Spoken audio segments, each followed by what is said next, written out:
Hello, third and fourth graders. It is nighttime, but we are going to be talking about space today for our video.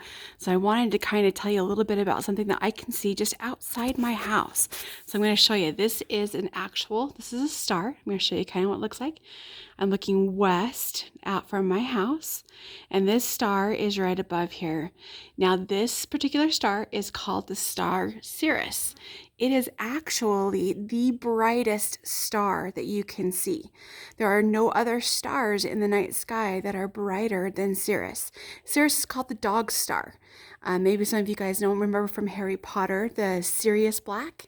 That's where he gets his name from, is actually this particular star is called the dog star because it happens to be in a constellation called Canis Major, or in other words, it is in the dog constellation.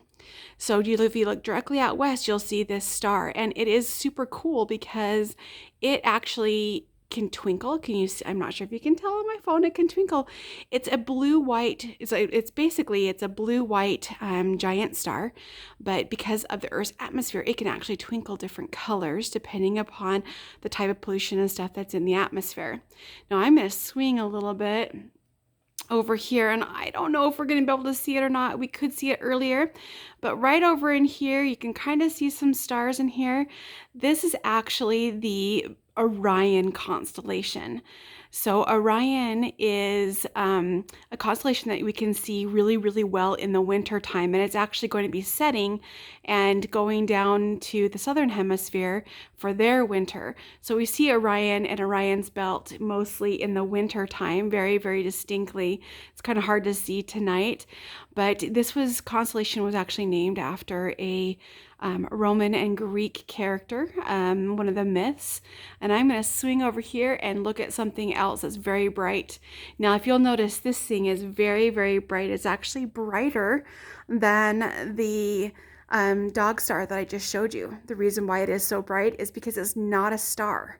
If you look at it very closely, it does not twinkle. This is the planet Venus. Venus is closest to us in the fact that it's about the same size of Earth. It is the hottest planet in our solar system.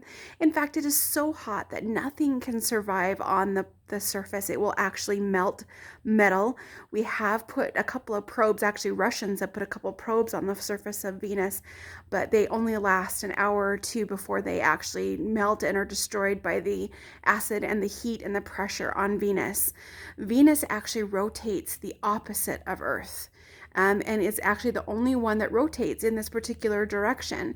Some scientists think that perhaps a big planet pushed by it and tilted it wrong on its axis and made it spin the other way as it was being formed, but it is the only planet that spins this particular way. All the other planets kind of spin like Earth, except for one that spins on its side that was actually probably knocked off its axis by another big planet that fell into the sun at the beginning of our solar system. I am a space fanatic. I absolutely love space, and I love learning about it. I'm going to swing back over here to our dog star. You can kind of see the difference. This particular star, that one twinkles. Can you see it twinkling? Can you see the difference between Venus and the dog star? If I go up here towards the east, I'm going kind of up in the night sky, you're going to see some stars right here. And this is actually the Crab constellation. It's also known as Cancer constellation. And so that's pretty cool that we can see that constellation as well. I'm going to go back down to our dog star down here and then over to our Orion. If I wish it was clearer tonight, but next to the Orion constellation, which we can kind of see some of the stars in that, there are some stars next to it over here that are actually the Bull constellation. Orion is a hunter, and he is chasing the Bull constellation. He always chases it. It's always ahead of him, and Orion actually has what looks like almost like a bow and arrow, if we could see it more clearly. But space is so cool to learn about. It's one of my favorite things. You guys know how much I love Star Trek and love science fiction and things. I hope that maybe you guys will love to learn about space a little bit more. We've learned about a couple of stars. We've learned about our nearest planet, Venus.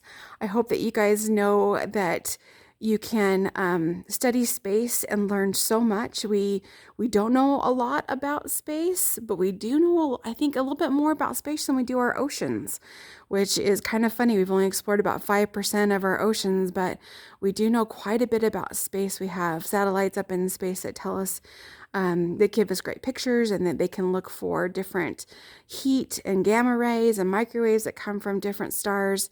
And so we know a little bit about them. So I will see you guys tomorrow. Have a fantastic day. Enjoy learning about space.